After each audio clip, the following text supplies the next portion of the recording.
Hello ಸ್ನೇಹಿತರೆ, ಹೇಗಿದ್ದೀರಾ? I hope ಎಲ್ಲರೂ ಚೆನ್ನಾಗಿದ್ದೀರಾ.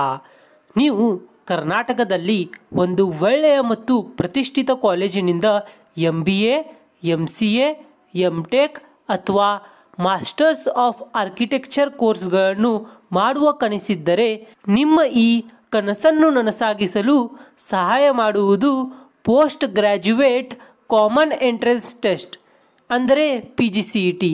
ಕರ್ನಾಟಕದಲ್ಲಿರುವ ಎಲ್ಲ ಪ್ರವೇಶ ಪರೀಕ್ಷೆಗಳಲ್ಲಿ ತುಂಬ ಜನಪ್ರಿಯವಾದ ಪ್ರವೇಶ ಪರೀಕ್ಷೆಯು PGCET ಪರೀಕ್ಷೆಯಾಗಿದೆ. ಆದ್ದರಿಂದ ನಾವು ಇಂದಿನ ಈ ವಿಡಿಯೋದಲ್ಲಿ PGCET ಪರೀಕ್ಷೆ ಎಂದರೇನು, ಇದಕ್ಕೆ ಎಲಿಜಿಬಿಲಿಟಿ ಕ್ರೈಟೇರಿಯಾ ಏನಿರುತ್ತೆ, ಇದರ ಸಿಲೆಬಸ್ ಏನು ಮತ್ತು ಈ ಪರೀಕ್ಷೆಯ ಎಕ್ಸಾಮ್ ಪ್ಯಾಟರ್ನ್ ಹೇಗಿರುತ್ತೆ, ಇದೆಲ್ಲವುಗಳ ಬಗ್ಗೆ ನಾವು ಇಂದಿನ ವಿಡಿಯೋದಲ್ಲಿ ಮಾತನಾಡಲಿಕ್ಕೆ ಹೋಗ್ತಾ ಇದ್ದೀವಿ. ಸೊ ಅದಕ್ಕಾಗಿ ನೀವು ಈ ವಿಡಿಯೋನು ಸ್ಕಿಪ್ ಮಾಡದೆ ಸಂಪೂರ್ಣವಾಗಿ ಕೊನೆಯವರೆಗೂ ನೋಡಿ. ಮತ್ತು ನಡ್ರಿ ಸ್ನೇಹಿತರೆ, ಈ ವಿಡಿಯೋನ ಪ್ರಾರಂಭಿಸೋಣಂತೆ. ಮೊದಲನೇದು, ಈ PGCET ಎಂದರೇನು ಇದರ ಬಗ್ಗೆ ನೋಡೋಣ. ಕರ್ನಾಟಕದಾದ್ಯಂತ ವಿವಿಧ ಕಾಲೇಜುಗಳಲ್ಲಿ MBA, MCA, MTech ಮತ್ತು ಮಾಸ್ಟರ್ಸ್ ಆಫ್ ಆರ್ಕಿಟೆಕ್ಚರ್ನಂತಹ ಸ್ನಾತಕೋತ್ತರ ಕೋರ್ಸ್ಗಳಿಗೆ ಪ್ರವೇಶಕ್ಕಾಗಿ PGCETಯನ್ನು ಕರ್ನಾಟಕ ಪರೀಕ್ಷಾ ಪ್ರಾಧಿಕಾರ ಅಂದರೆ KEA ನಡೆಸುತ್ತದೆ. ನೀವು ಕರ್ನಾಟಕದ ನಿವಾಸ ಅಭ್ಯರ್ಥಿಯಾಗಿದ್ದರೆ ಅಥವಾ ಬೇರೆ ರಾಜ್ಯದವರಾಗಿದ್ದರೆ ಕರ್ನಾಟಕದಲ್ಲಿ ಗುಣಮಟ್ಟದ ಶಿಕ್ಷಣವನ್ನು ಪಡೆಯಲು ಈ ಪರೀಕ್ಷೆ ಒಂದು ಅತ್ಯುತ್ತಮ ಅವಕಾಶವಾಗಿದೆ. ಈಗ ನೋಡೋಣ, ಈ ಪರೀಕ್ಷೆಗೆ ಅರ್ಹತೆಯ ಮಾನದಂಡವೇನು. ನೀವು ಪರೀಕ್ಷೆಗೆ ಅರ್ಜಿ ಸಲ್ಲಿಸುವ ಮುಂಚೆ ಮಾನದಂಡಗಳನ್ನು ಪೂರೈಸುತ್ತೀರಾ ಅಥವಾ ಇಲ್ಲ, ಇದನ್ನು ಮೊದಲು ಖಚಿತಪಡಿಸಿಕೊಳ್ಳಿ. ಅವು ಮೂಲಭೂತ ಮಾನದಂಡಗಳು ಹೀಗಿವೆ.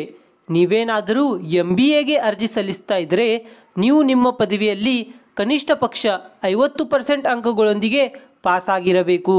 ನೀವೇನಾದರೂ ರಿಸರ್ವ್ ಕ್ಯಾಟಗರಿದಲ್ಲಿದ್ದರೆ ನಿಮಗೆ 45% ಅಂಕಗಳು ಬೇಕಾಗಿರುತ್ತವೆ.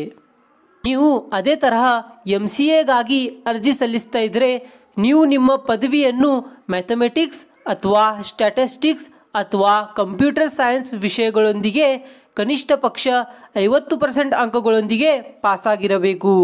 ಈ ತರಹ 45% ರಿಸರ್ವ್ಡ್ ವರ್ಗಗಳಿಗೆ ಸಂಬಂಧಪಟ್ಟಿರುತ್ತದೆ.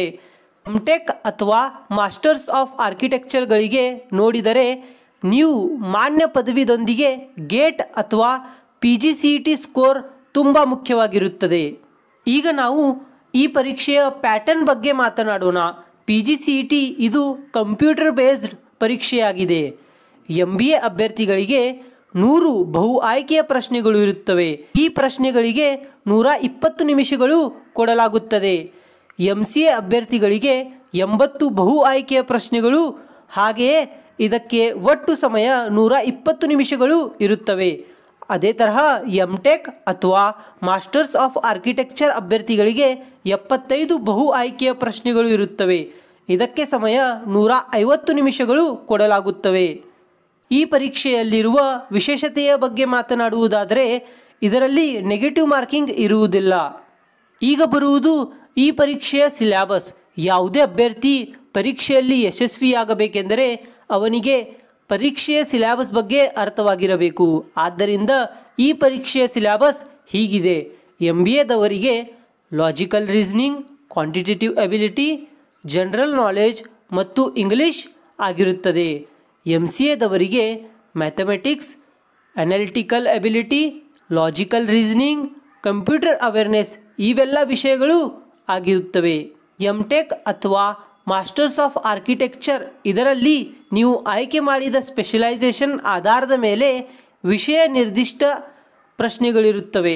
ನಿಮಗೆ ಏನಾದರೂ ಈ ಸಿಲೆಬಸ್ ಬಗ್ಗೆ ಗೊಂದಲವಿದ್ದರೆ ನೀವು ಇದರ ಸಂಪೂರ್ಣವಾದ ಸಿಲೆಬಸ್ಗಾಗಿ ನೀವು ನಮ್ಮ ಕರಿಯರ್ ಸಪೋರ್ಟ್ ಕನ್ನಡ ಟೆಲಿಗ್ರಾಮ್ ಚಾನಲನ್ನು ಜಾಯಿನ್ ಆಗಬಹುದು.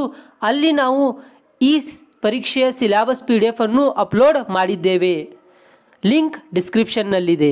ಈಗ ಪ್ರಶ್ನೆ ಬರುತ್ತೆ, ನಾವು ಈ ಪರೀಕ್ಷೆಗೆ ಅರ್ಜಿ ಹೇಗೆ ಸಲ್ಲಿಸಬಹುದು? ಸೊ ಇದರ ಬಗ್ಗೆ ಮಾತನಾಡುವುದಾದರೆ PGCETಗೆ ಅರ್ಜಿ ಸಲ್ಲಿಸುವುದು ತುಂಬ ಸರಳವಾಗಿದೆ. ಮೊದಲು ನೀವು ಅಧಿಕೃತ KEA ವೆಬ್ಸೈಟ್ಗೆ ಭೇಟಿ ನೀಡಿ ಮತ್ತು ನಿಮ್ಮ ವಿವರಗಳು ಹಾಗೂ ಅಗತ್ಯ ದಾಖಲೆಗಳನ್ನು ಅಪ್ಲೋಡ್ ಮಾಡಿ ತದನಂತರ ಕೊನೆಯದಾಗಿ ಪರೀಕ್ಷಾ ಶುಲ್ಕವನ್ನು ಪಾವತಿಸಿ. ಪರೀಕ್ಷಾ ದಿನಗಳು ಬಿಡುಗಡೆಯಾದಾಗ ನೀವು ನಿಮ್ಮ ಪ್ರವೇಶ ಕಾರ್ಡನ್ನು ಡೌನ್ಲೋಡ್ ಮಾಡ್ಕೋಬಹುದು. ಸೊ ಸ್ನೇಹಿತರೆ, ಇದೆಲ್ಲವೂ ಕೂಡ ಕರ್ನಾಟಕದ PGCET ಪರೀಕ್ಷೆಯ ಬಗ್ಗೆ ಸಂಪೂರ್ಣವಾದ ಮಾಹಿತಿಯಾಗಿತ್ತು. ಸ್ನೇಹಿತರೆ, ನಿಮಗೆ ಹೀಗೆ ಕರಿಯರ್ ರಿಲೇಟೆಡ್ ವಿಡಿಯೋ ನೋಡಬೇಕಾದ್ರೆ ನೀವು ಹೋಗಿ ನಮ್ಮ ಚಾನಲನ್ನು ಸಬ್ಸ್ಕ್ರೈಬ್ ಮಾಡ್ಕೊಳ್ಳಿ ಮತ್ತು ಪಕ್ಕದಲ್ಲಿರುವ ಬೆಲ್ ಐಕನ್ ಕೂಡ ಆಲ್ನಲ್ಲಿ ಸೆಲೆಕ್ಟ್ ಮಾಡಿ. ಮತ್ತು ಸ್ನೇಹಿತರೆ, ಈ ವಿಡಿಯೋ ನಿಮಗೆ ಚೆನ್ನಾಗಿಸಿದ್ರೆ ಹೋಗಿ ನೀವು ಈ ವಿಡಿಯೋನ ಲೈಕ್ ಮಾಡಿ ಮತ್ತು ಈ ವಿಡಿಯೋನ ನಿಮ್ಮ ಸ್ನೇಹಿತರಿಗೂ ಕೂಡ ಶೇರ್ ಮಾಡಿ. ನಿಮಗೆ ಈ ವಿಷಯದ ಸಂಬಂಧಪಟ್ಟ ಯಾವುದೇ ಥರದ ಡೌಟ್ ಇದ್ದರೆ ನೀವು ಹೋಗಿ ನಮ್ಮ ಈ ಕಾಮೆಂಟ್ ಸೆಕ್ಷನಲ್ಲಿ ಕಾಮೆಂಟ್ ಮಾಡಬಹುದು, ನಾವು ಅದಕ್ಕೆ ರಿಪ್ಲೈ ಮಾಡುತ್ತೇವೆ. ಮತ್ತು ಸ್ನೇಹಿತರೆ, ಇವತ್ತಿನ ಈ ವಿಡಿಯೋದಲ್ಲಿ ಅಷ್ಟೇ. ಸಿಗೋಣ ಮುಂದಿನ ವಿಡಿಯೋದಲ್ಲಿ. ಬಾಯ್ ಬಾಯ್, ಟೇಕ್ ಕೇರ್.